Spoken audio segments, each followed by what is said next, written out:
The message for today, brothers and sisters, is entitled The King Alfred Plan. The extermination of blacks in Amerikkka. One of the things that you should understand, brothers and sisters, before going any further is I want you to, prepare your psyche. Now, this message is not a spiritual one. This message is not a churchianity kind of thing. This message today is to let you know what's going on in our socio-political environment. Does everybody understand me? So kind of gear your head up for that, all right? And understand that I'm going to share some information with you in this message that's very disturbing. I'm telling you now. It's not meant to depress you. It's meant to make you aware. It's not meant to make you walk out of here feeling like there is no hope. It's meant to make you walk out of here saying, I got to get busy in informing my brothers and sisters what's really going on so that we can prepare ourselves for what is coming. The information that I'm going to share with you, personally, I have researched it along with many of my colleagues, and we found a lot of this information in the United States Library of Congress. A lot of this information has finally been declassified after being held away from the masses or kept back from the masses after many years. Because of the satanic, evil, and clandestine objectives contained in this program called the King Alfred Plan, it is imperative, it's necessary that those people whom God has called to be watchmen and watchwomen on the wall alert the people. There's a passage in the scripture that says, woe unto the watchman that sees danger coming and don't say nothing. Because then the blood of the people will be on their hands. But when the watchman on the wall proclaims and cries loud and spares not and lifts up their voice, as the scripture says, as a trumpet in Zion, to show the people what's happening, if the people still fall for it, then the blood is off of the watchman's hands. So today, as the watchman on the wall, it's my duty to inform y'all of some stuff that you might not know about. Do my best, Doc. Let's go back in time a little bit. Let's go back approximately 40 years ago. Between the years of 1960 and 1964, an organization called the National Security Council. Have y'all ever heard of that before? I know you have, because we talk about national security memorandums. Well, the National Security Council developed a government program called the King Alfred Plan.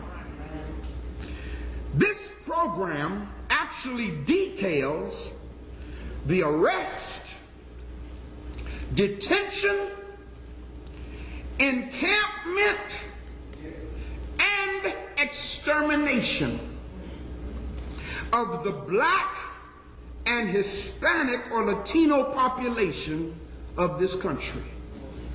No other race of people have had a program written for them but the black, and of course in 1984 it was amended to include the Hispanic population.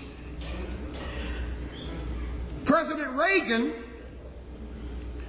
along with the ex-director of the Federal Emergency Management Agency, Louis Goffredo, proposed this amendment in 1984, on April 6th of 1984, And hence you have the additional code name Rex 84. It's important that you understand, brothers and sisters, why this program has been put in place. You need to understand the drastic measures that have been strategically designed for our destruction.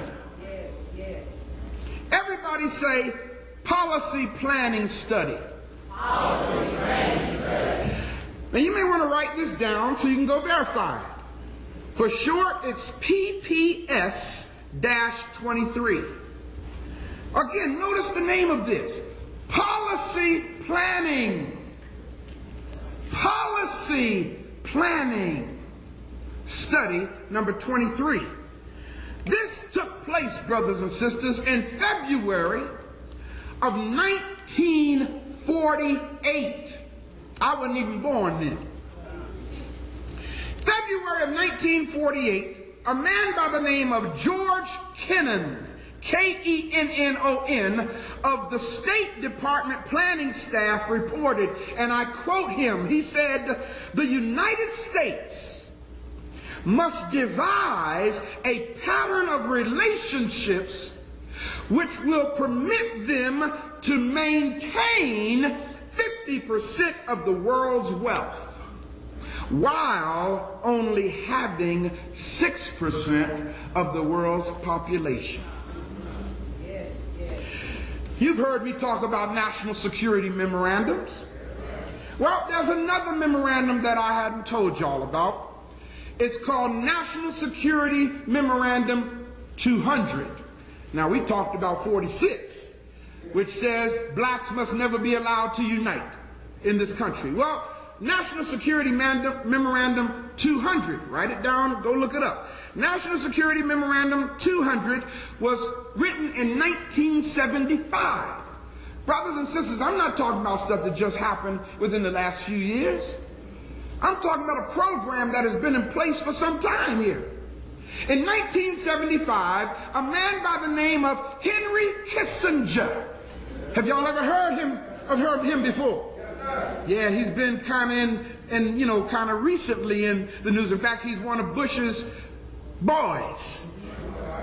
Henry Kissinger stated, and I quote him in National Security Memorandum, he says, quote, "A reduction of the rate of population is a matter of vital United States security, since the United States will require large and increasing amounts of materials from abroad, especially from LDCs."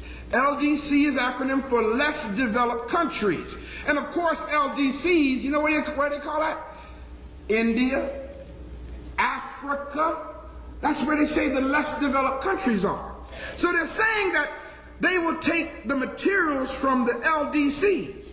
It goes on to say, and I quote him, "That fact gives the United States enhanced interest in the political, economic, and social stability of these supplying countries. Wherever," and check out what he says, "wherever a lessening of population can increase the prospects of such stability, population policy becomes relevant to sources supplied and to the economic interests of the United States." You want to know who the terrorist is in this world? The United States government. They have been for some time, brothers and sisters. Ex-President James Earl Carter, y'all call him Jimmy Carter, fanned the flames of this program when he issued a directive to Congress on May 23rd, 1977. President Carter ordered that a 3-year study on how to reduce the world's population be implemented. This program or study was called Global 2000, the report to the president. I quote from the Global 2000 report. Here's what it says, quote, that there will be zero population growth for the whites on earth by the year 2000. Did y'all hear what I said? Their study said if we don't do something, there will be zero population growth for white folk by the year 2000. It goes on to say, and in order to preserve the survival of the white race, lands which contain resources that the United States needs must be freed of its population. Brothers and sisters, it's out there in documents, but we are so churchified, we don't know what's going on. In other words, y'all, they were trying to get you to understand. According to their projections, by the year 2000, which was 2 years ago, there was approximately 6.35 billion people on this planet. How many did I just say? 6.35 billion people on this planet. Approximately 5.2 billion were people of color. Y'all hearing this? In less developed countries. The Global 2000 program goes on to state, water will be polluted in Saudi Arabia, Egypt, and North Africa to destroy the coastal fisheries. The quote, desertification unit. In fact, they had what was called the United Nations Desertification Conference in 1977. The desertification unit will destroy woodlands in the Sahel region in Africa below the Sahara Desert to increase, check this out now, to increase the destruction of topsoil. Yes, yes. Are y'all hearing this? See, y'all, the land is so rich in Africa. Yes. You don't have to plant seeds. All you got to do is drop them. And they'll fertilize and take root and grow. So their program is to implement techniques that will destroy the topsoil and promote desert conditions. The people will, goes on to say, the people will have to resort to cow dung and field residue for fuel. Goes on to say another part of the report, fertility rates will be severely reduced. Doesn't say how though. It just says fertility rates will be severely reduced. Price of food will increase 95%. And Central Africa's food consumption will drop to 20% below the Food and Agriculture Organization standard for survival. Oh, this is really deep. And every $1 increase in the gross national product for less developed countries, for every $1, there will be $20 increase for North America, Western Europe, Australia, New Zealand, Japan, and Canada. Now this really blew my mind, y'all, when I was doing this research. It went on to say, weather, not W-H-E-T-H-E-R, W-E-A-T-H-E-R, the weather, like outside. The weather will be manipulated to affect production and demand of food exported from other countries. Now you know that's deep.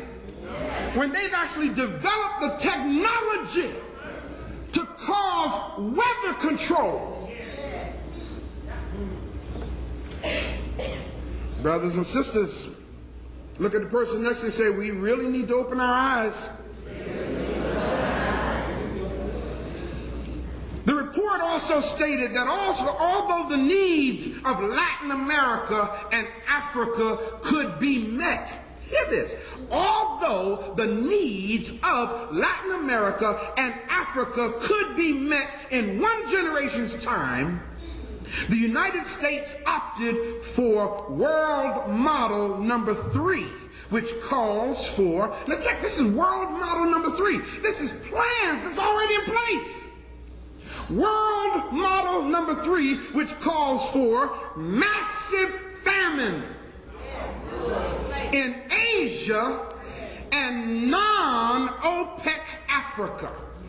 OPEC is oil producing, exporting countries. So if it's a country in Africa that really ain't into the oil thing, mass famine will be induced in that country. Think about this, brothers and sisters. 80% of the products currently used in the United States are taken as raw materials from non-white countries. Did y'all hear what I said? 80% of the products that's used by this country is taken out of non-white countries. Now you understand, I hope you do, why there's so much rampant starvation and poverty in so-called third world countries, especially our motherland. When I see them showing little children on television who are starving to death, this is all a part of their program.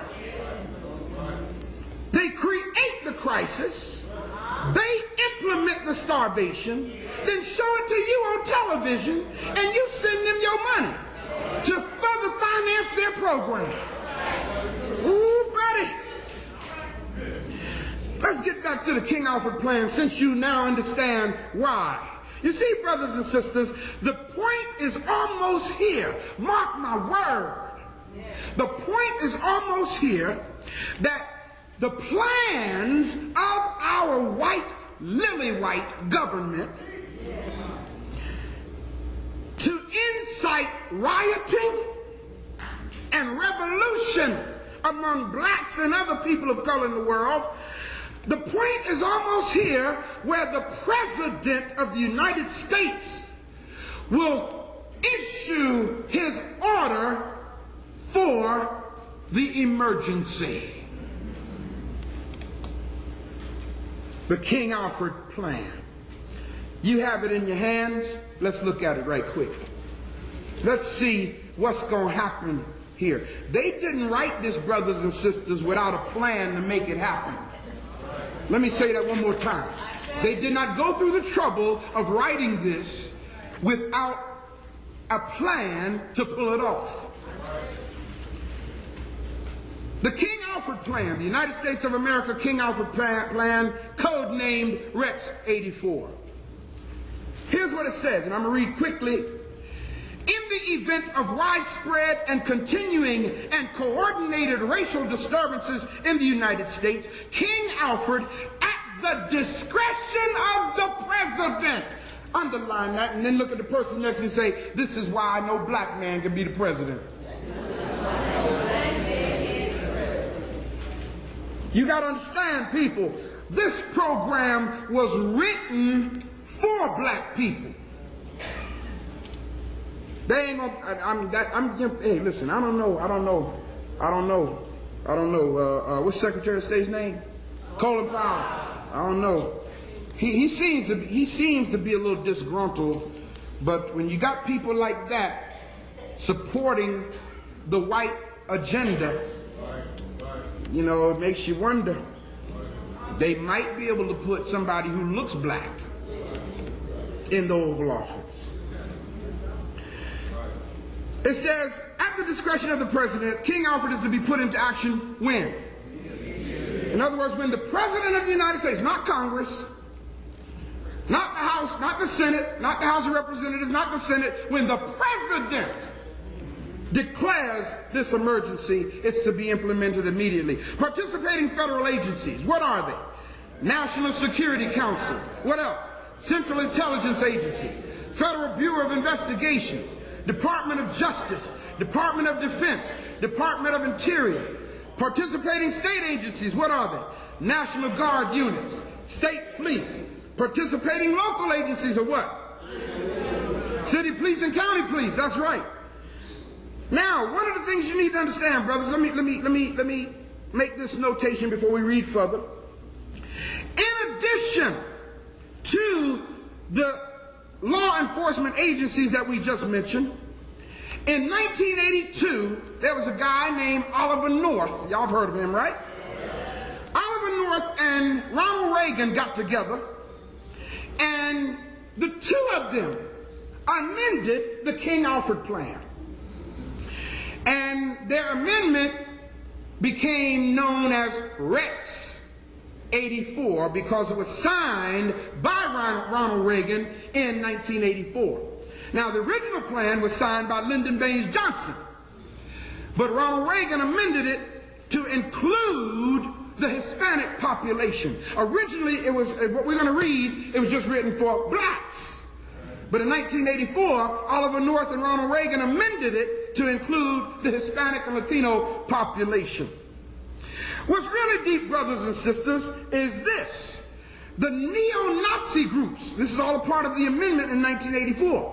The neo-Nazi groups in Texas, Louisiana, and Mississippi, along with state militia groups, like the Missouri militia, the Michigan militia, the Minnesota militia, all of these white paramilitary groups that have their training grounds out in the woods and stuff that y'all, I'm sure y'all know about that, right? I hope you know about that. Well, the amendment in 1984 was written to include them automatically being deputized when the president declares the emergency. And all of these other groups will be deputized by the federal government to round up blacks and Hispanics for encampment. This is not good news, brothers and sisters. I'm not here to make you feel good today. I'm here to make you aware today. Y'all hear what I'm saying? Now, brothers and sisters, if y'all are thinking for a moment that there's going to be worldwide empathy or sympathy for us, don't think that. Now, I'm going to tell you why I say that, y'all. Because y'all remember when James Baker was Secretary of State? Yes. Well, James Baker developed a policy with Russia and Canada. These other governments have created what's called a United States European base to exterminate blacks and Latinos in Africa, South America, the East and West Indies, Cuba, and Puerto Rico. I mean, they're working. Why? Why are we targeted? Think about that. Let's finish reading the memo here. Memo from the National Security Council. Y'all see it? Notice what it says. Even before 1954, when the Supreme Court of the United States of America declared unconstitutional separate educational and recreational facilities, racial unrest and discord had become very nearly a part of the American way of life. But that way of life was repugnant to most Americans. Since 1954, however, that unrest and discord have broken out into widespread violence, which increasingly have placed the peace and stability of the nation in dire jeopardy. This violence has resulted in loss of life. Y'all remember the riots in the 60s, right? Okay, this violence has resulted in loss of life, limb, and property, and has cost the taxpayers of this nation billions of dollars, and the end is not yet in sight. This same violence has raised the tremendously grave question as to whether the races can ever live in peace with each other. Each passing month has brought new intelligence. Now check this out. That despite new laws passed to alleviate the condition of the minority still is not satisfied. Now who y'all think the minority is here? Black folk, right. Demonstrations and rioting have become a part of the familiar scene. Troops have been called out in city after city across the land, and our image as a world leader severely damaged. Our enemies press closer, seeking the advantage, possibly at a time during one of these outbreaks of violence. The minority has adopted an almost military posture to gain its objectives, which are not clear to who? To most Americans. Now, in other words, look at the person next to you and say, evidently, the minority and Americans are two different groups of people. In this document, anyway, when it says the minority has adopted an almost military posture, they're talking about the organization like the Black Panther Party. You follow what I'm saying? The Black Panthers stood out there in L.A. with shotguns and handguns and stood face to face with the police department saying, we ain't going to have this here. That was adopting a military posture, and they had to do something about it. It's expected, therefore, that, now check this out, when those objectives are denied the minority, what does it say, people? Racial war must be considered inevitable. Now here we go. Read this with me. When that emergency comes, we must expect the total involvement of all 22 million members of the minority, men, women, and children. For once this project is launched, its goal is to terminate once and for all the minority threat to the whole of the American society and indeed the free world. That's some serious programming. Now, of course, it says 22 million members, y'all, and that's because that was the amount of blacks in the country back in the early 60s. You take it and apply it to today, it's a lot more. Chairman, National Security Council. Next memo, preliminary memo from the Department of Interior. Under King Alfred, the nation has been divided into what? 10 regions this country's been divided into for the purpose of implementing their plan. In case of emergency, notice what it says. Minority members. What people? Minority members. Now again, this has been amended in 1984 to also include Hispanics now and white sympathizers. Minority members will be evacuated from the cities by federalized National Guard units, local and state police, and if necessary, by regular units of the armed forces using public and military transportation. Read it now. What does it say? And detained in nearby military installations until a further course of action has been decided. Brothers and sisters, in case y'all did not know, June 27th, 1988, George Bush Sr. What date did I just say? June 27, 1988. George Bush Sr. signed a document, an order proposing that military bases be turned into prisons. Look at the person next to you and say, there is a plan in place. It goes on to say that the 10 regions are 1, the capital region, 2, northeast region, 3, southeast region, 4, Great Lakes region, 5, south central region, 6, deep south region, 7, deep south region 2. Must be a lot of black folk in the deep south, huh, y'all?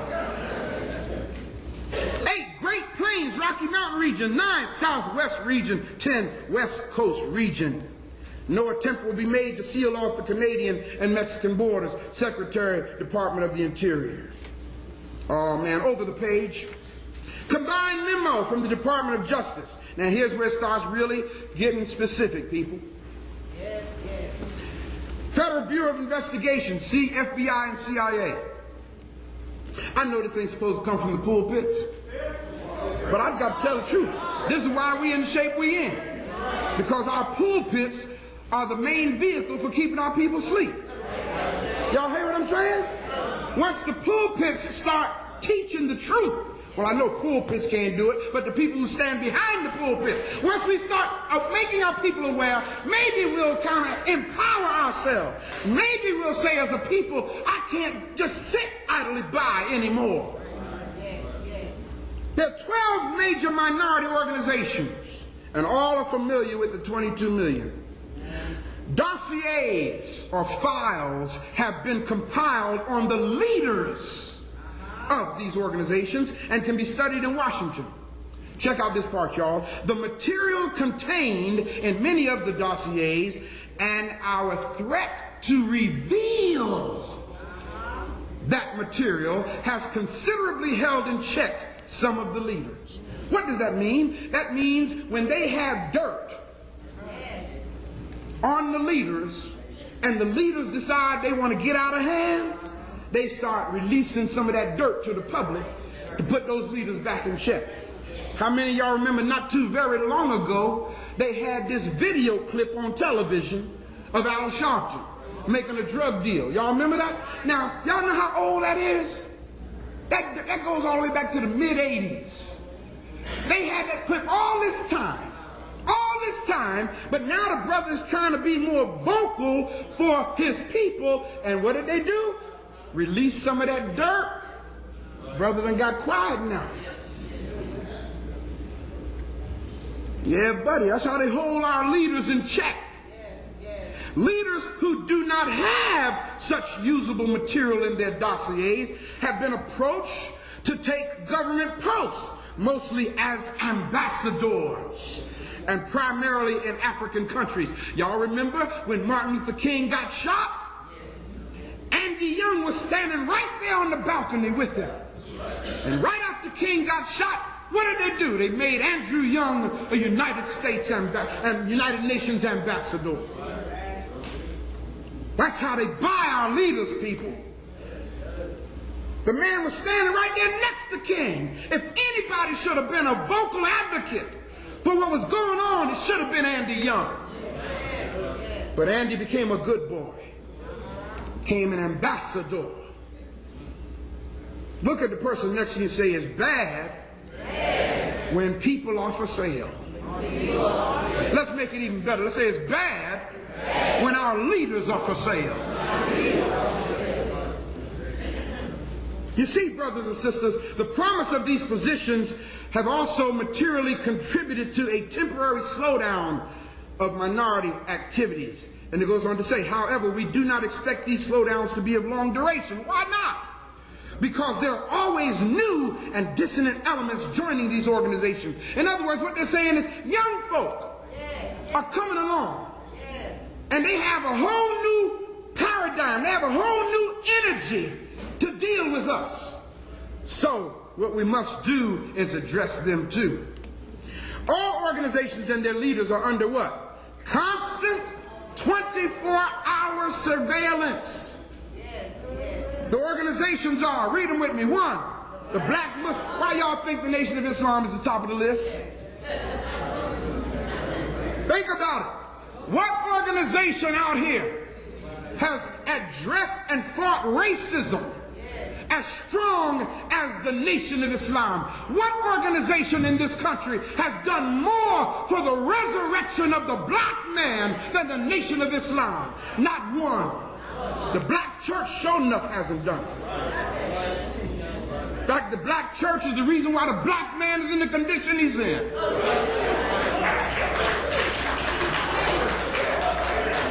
If you think about it, y'all, the black church is not designed for the empowerment of the black man.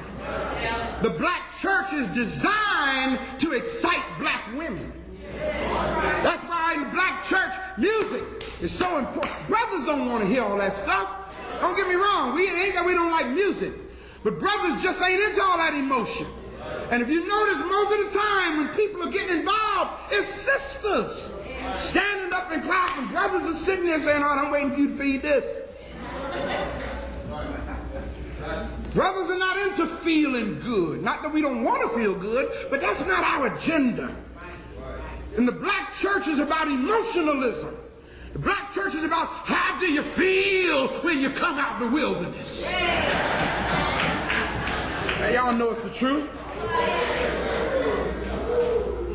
They ain't asking what did you know when you come out the wilderness. It's how do you feel when you come out. Oh, shucks.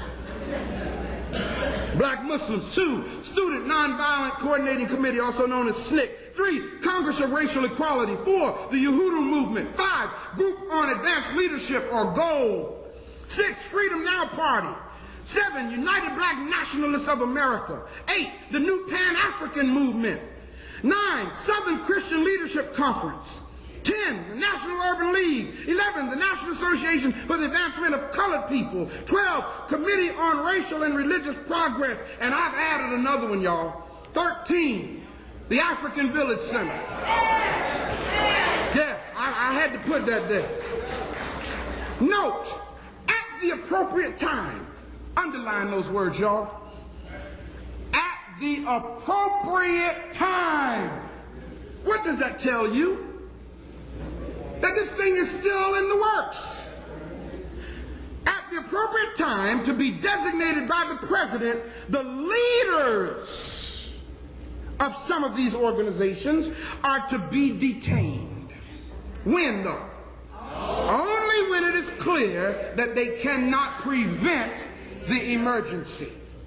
Can I give you a real live example of what I'm talking about? In other words, the next time y'all decide to sit down on Route 70,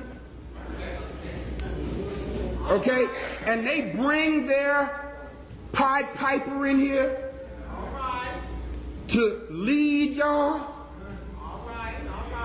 if he is not having an effect, then he's no more good to them. But if they can bring their boy in here and sit down with y'all, and then say, all right, y'all, let's get up and go get in the paddy wagon, because we made our point. And then the whole thing only lasts a good 20 minutes. That leader is still effective for their cause. Look at the person next to you and say, we got to learn how to stop allowing them to manipulate us with our illegitimate leaders. Am I making sense, people? I know this message is not going to be liked, but I got to tell it. I got to tell it. I'm tired of seeing them send their puppets in here talking good. And that's what they do every day. They just fly all over the country getting arrested.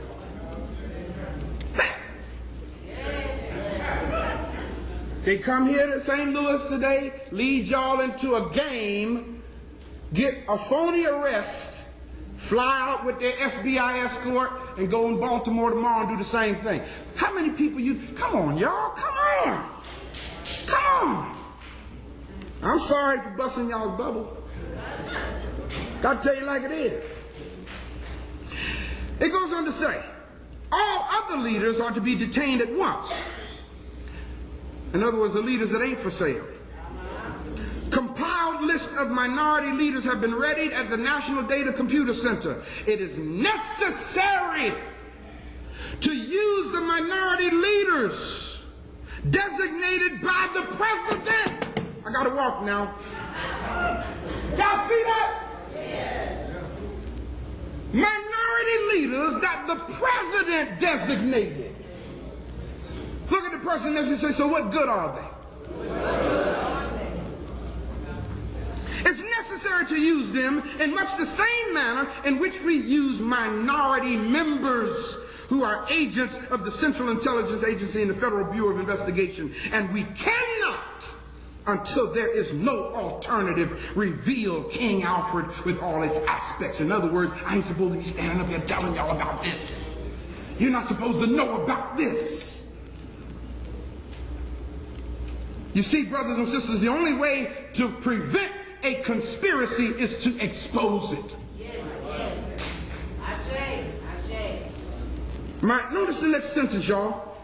Minority members of Congress will be unseated at once. Uh-oh. You mean Maxine Waters? She's a sister who speaks out for us.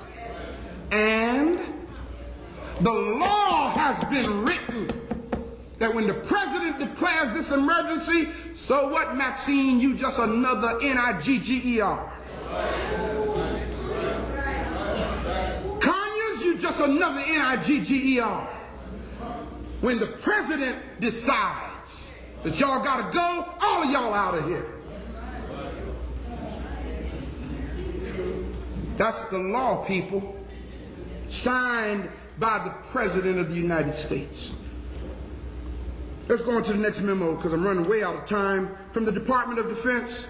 This memo is being submitted in lieu of a full report from the Joint Chiefs of Staff. Now this is from the DOD now, Department of Defense. That report is now in preparation. There will be many cities where the minority will be able to put into the street a superior number of people with a desperate and dangerous will.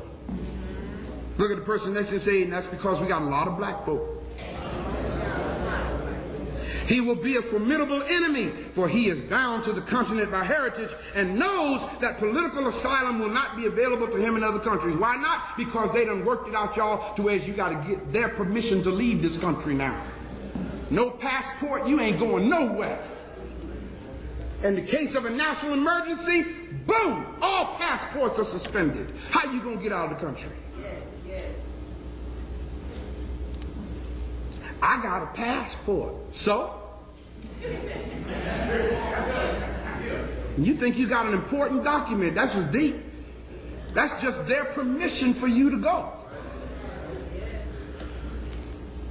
Goes on to say, the greatest concentration of the minority is in the Deep South, the Eastern Seaboard, the Great Lakes region, and the West Coast. Now, while the national population exceeds that of the minority by more than 10 times, we must realistically take into account the following. 1, an estimated 40 to 50% of the white population will not, for various reasons, engage the minority during an emergency.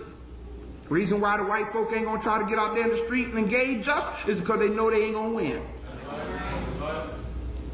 No. They'll get out there in the street and they'll see Shaka Zulus everywhere. And they ain't going to stay there. No. They don't want that. Number 2, American armed forces are spread around the world. A breakout of war abroad means fewer troops at home to handle the emergency. 3, local law enforcement officials must contain the emergency until help arrives, though it may mean fighting a superior force. New York City, for example, has a 25,000-man police force. Well, now it's more like 55,000. And there are about 1 million minority members in the city. We are confident that the minority would hold any city it took for how long, no? Only a few hours. Why? Because the lack of weapons, facilities, logistics all put the minority at a final disadvantage. Now notice this next part. Before we even read this next paragraph, say this with me. Black folk Don't belong in the military. Don't so. No. Now I know it's real good when you get in there and they give you room and board and everything, and you stay in there and do your time and they take care of you for the rest of your life, supposedly. But especially now. No, and I'm going to tell you, we're getting ready to read why right now. Notice what it says. Since the Korean War, this department has shifted minority members of the armed forces to areas where combat is most likely to occur, with the aim of eliminating through combat as many combat-trained military servicemen as possible. Why is that? They can't afford to have combat military trained black folk on the streets here. There's a movie I encourage y'all to get called The Spook Who Sat by the Door.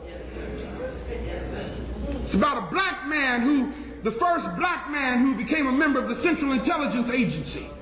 And after he learned all of their skills and training, he resigned, went back to the black community, and taught all those skills to the brothers in the hood. He was a dangerous human being. They couldn't figure out where all this mess was coming from. They thought another nation had launched clandestine war against the United States. And it was brothers in the community who had learned the covert activities that the United States government had trained his brother. Today, the ratio of minority member combat deaths in Vietnam, of course this was again written back in the 60s, where they are serving as advisors, is twice as high as the minority population ratio to the rest of America. Now, here it gives a timetable for how this plan is to be implemented. Brothers and sisters, I don't know if you can even get your mind to fathom what I'm about to tell you. But here they have this thing so organized that they actually got it worked out to how they can actually round up, arrest, and detain and incarcerate all of the black people in this country in an 8-hour period. Notice what it says. Number one, local police and minority leaders in action to head off the emergency. In other words, those hand-picked leaders by the president, first thing they do, they send them in, try to get black folk to stand down. Now don't try to go in and tell them, don't tell them you came in there to stop them. Go on and let them march a couple of blocks. Yeah, let them march a couple of blocks. Let them sit down on the highway for 20 minutes. But then cause them to stand down. Lead them into the paddy wagons. Or talk to them and say, all right, y'all, it's time for us to go now. 2, countdown to 8 hours begins at the moment the president determines the emergency to be national, coordinated, and it's going to last a while. 3, county police join local police. That's the 7th hour. 6th hour, state police join county and local police. 5th hour, federal marshals join state, county, and local forces. 4th hour, National Guard units are federalized and held in readiness. Now, down to the 3rd hour now. Regular armed forces alerted, take up position. Now notice this, highlight this part. Minority troops divided and detained. Y'all see this? In other words, yeah, you in the Army, you in the Marines, with your M16. But when the president declares an emergency, we're going to take your M16 from you, even though you done went and gave your life for this country. When the president declares an emergency, it's time to round up all these black folk and put them in some of these storage facilities. Until we decide what we're going to do with them. Y'all, why you think they building all these storage facilities? Y'all ain't got that much stuff to put in storage. Come on, y'all. Think. Storage facilities with running water. What boxes need with running water? Oh, man. Minority troops divided and detained along with all white sympathizers under guard, down to the 2nd hour. All minority leaders national and local, detained. Why is it that they want to detain the leaders? You know, why just the leaders? Now, they ain't round up all of our people yet, just the leaders.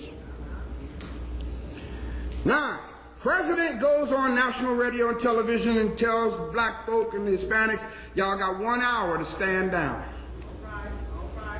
If they don't listen, down to 0 hours, all units under regional commands into the emergency. Engage. Now, here's a note. Zero Committee report. And this was called the Zero Committee, and of course talking about zero population. Survey shows that during a 6-year period, production created 9 million objects. What in the world is that? Or 1.5 million each year. Production could not dispose of the containers, which proved a bottleneck. However, that was almost 20 years ago. And remember, this was done in 64. 20 years before 64 is 44. 1944, 1943, 1944, that's when the Holocaust took place, y'all, in Nazi Germany. Yes, yes. And what happened was the furnaces that Hitler used to burn these people weren't hot enough. Right.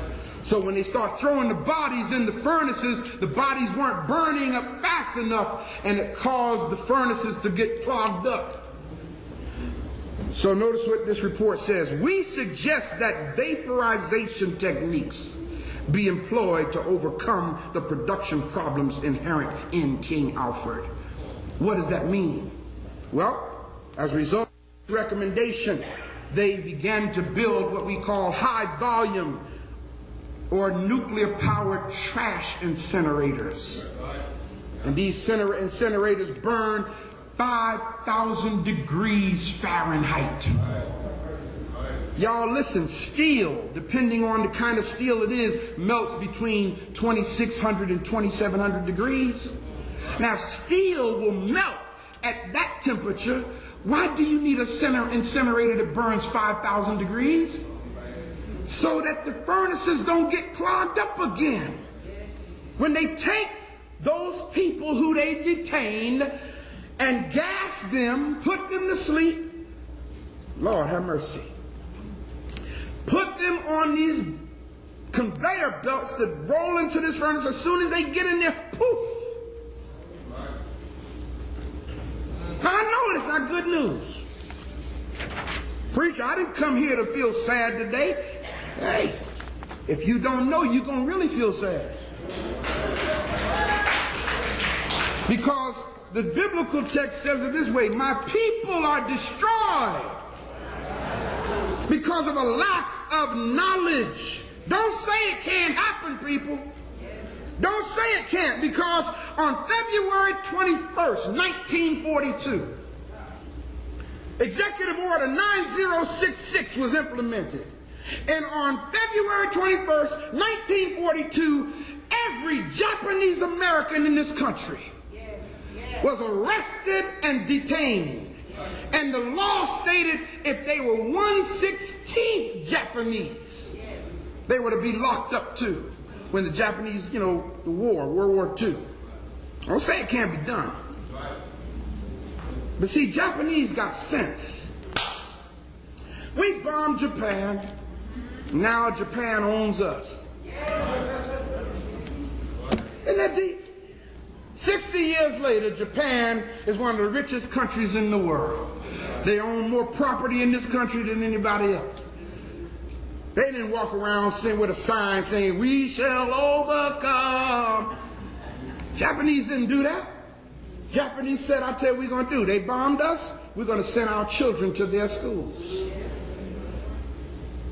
Now you go into hospitals and look at the majority of the doctors. Majority of doctors are now Korean slant-eyed doctors. Yeah, buddy. What I'm sharing with y'all, brothers and sisters, is a reality. I'm giving you this information, and there's a whole lot more that I could give you here.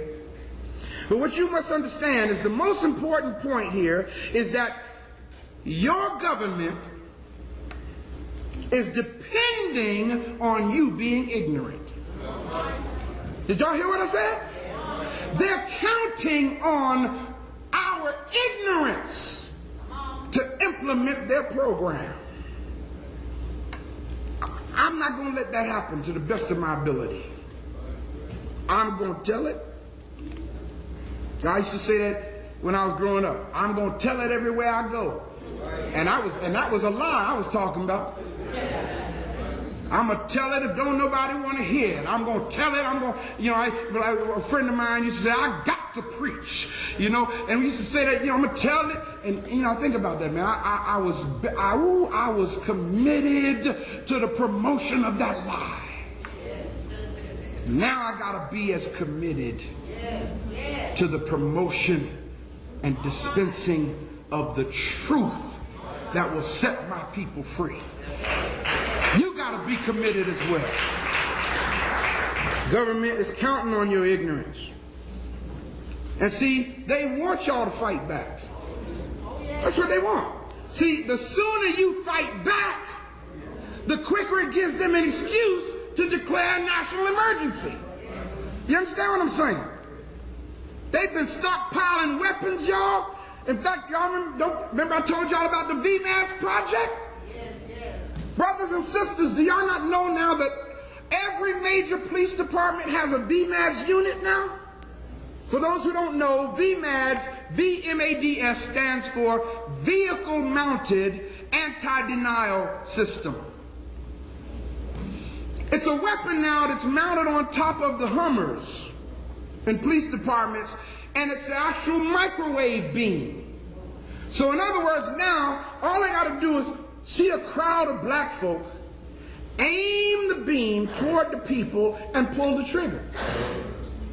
And it sends a microwave beam into that crowd of black folk. And what's really deep about it is the black folk are standing there and they start burning, cooking from the inside out, just like a microwave oven. But you can't run because you don't know what direction the beam is coming from, because it's invisible. It's called, don't take my word for it, it's called VMADS. Look it up, we'll verify it. They didn't make VMADS for white people.